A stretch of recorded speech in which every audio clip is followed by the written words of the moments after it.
హల్లెలూయా. అయ్యో పొద్దుని కేకలేంటి నాయనా? కేకలు కాదురా బాబు, యెహోవాను స్తుతించడం మంచిది. ఆత్మతోనూ సత్యముతోనూ ఆరాధించాలి. పునరా ఆర్భాటముతో దేవుని స్తుతించాలి. అద్భుత కార్యములు నా జీవితంలో జరగాలండి, ఆయన కనపరచాలి. Praise the lord. బాగున్నారా?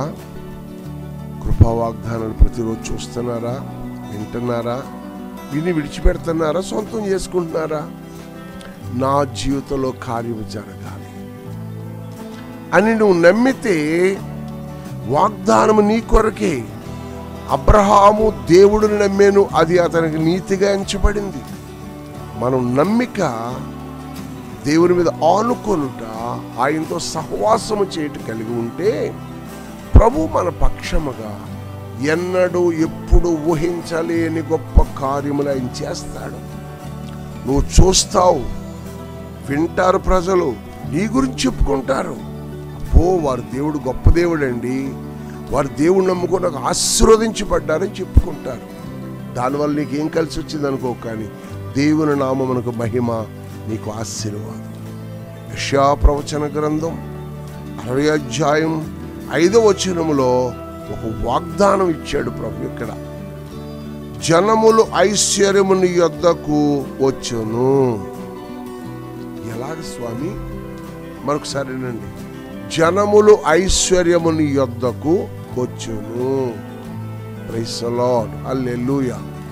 ఇశ్రాయేలు ఐగుప్తులో 40 సంవత్సరాలు, 430 సంవత్సరాలు, 40 సంవత్సరాల ప్రయాణం, 470 సంవత్సరాల వారి జీవితం ఆయాస్కరంగా జరిగితే వాళ్ళు వెళ్ళిపోతున్నారని, ఇశ్రాయేలు అందరూ వెళ్ళిపోతున్నారని ఐగుప్తులకు తెలిసిన వాళ్ళు వెళ్తున్నప్పుడు ఏ స్వాస్థ్యముని యొద్దకు పంపుతున్నాడట ఆయన? నమ్ముతున్నావా? జనములు ఐశ్వర్యముని యొద్దకు వచ్చారు. నువ్వు వెళ్ళి దొంగిలించట్లే, వాళ్ళ మనస్సులను త్రిప్పి ప్రభువే నీ యొద్దకు పంపిస్తున్నాడు. పాపాత్ములు ఆస్తి నీతిమంతుల వరకు దేవుడు దాసించాడట. పునరా నువ్వు దేవుని యందు నిరీక్షణ ఉంచి ఆయన వైపు చూస్తే, ఆయనతో దైవ సంభాషణ చేస్తే, ఆయనతోనే దైవనామస్మరణ చేస్తూ ఉంటే, ఆయన మీదే ఆనుకుని ఉంటే, నీ పేదరకు నీ యొద్ద నుంచి మంచులా కరిగి బయటికి వెళ్ళిపోద్ది. యెహోవా ఆశీర్వాదం వెలుగువలే నీ మీదకు వస్తుంది. ఆయన ఐశ్వర్యము ఘనతనిస్తుందని. అందుకే ఆయన అన్నాడు, ఐశ్వర్య ఘనత స్థిరమైన కలిమి నా యొద్దనున్నది, సమ్మతించి నా మాట వినండి, మిమ్మల్ని నేను గొప్ప జనముగా చేస్తాను. ప్రియులారా, జనములు ఐశ్వర్యముని యొద్దకు దేవుడు పంపుతున్నాడు. ఈరోజు వాగ్దానం నమ్మి చేతులుంచి పరిశుద్ధ గ్రంథాన్ని కూడా చూసుకుని ఒకసారి చదువుకుని, ఈ వాగ్దానం 1 సారి 2 సార్లు రోజుకి 7 పర్యాయములు అంటాకు ఇష్టపడు. 7 అనగా ఆశీర్వాదం, సెంటిమెంట్ కాదు, ఆశీర్వాదం. సిలోహమును కోరేరు గుడ్డివాడిని పంపి 7 మార్లు కడుక్కోమని చెప్పాడు. ఆ నయమాను 7 మార్లు స్నానం చేయమని, 7 కడుక్కోమని చెప్పాడు.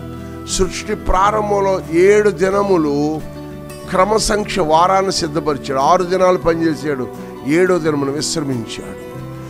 7 నక్షత్రములు, 7 దీపస్తంభములు, 7 బూరలు, 7 సంఘాలు,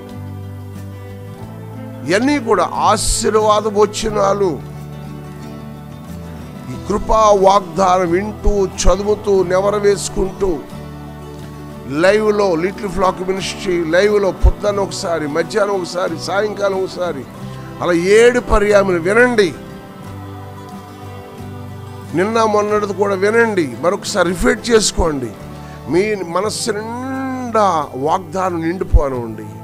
దేవుడు మీ జీవితంలో గొప్ప కార్యము చేసి, ఇతడు ఎంత ఘనుడో చూడుడి అని వాక్యము నీలో నెరవేరటకు దేవుడు సహాయం చేస్తాడు. అట్టి కృప నీకు యేసుక్రీస్తు నామములో అనుగ్రహించబడును గాక. ఆమేన్, ఆమేన్, ఆమేన్.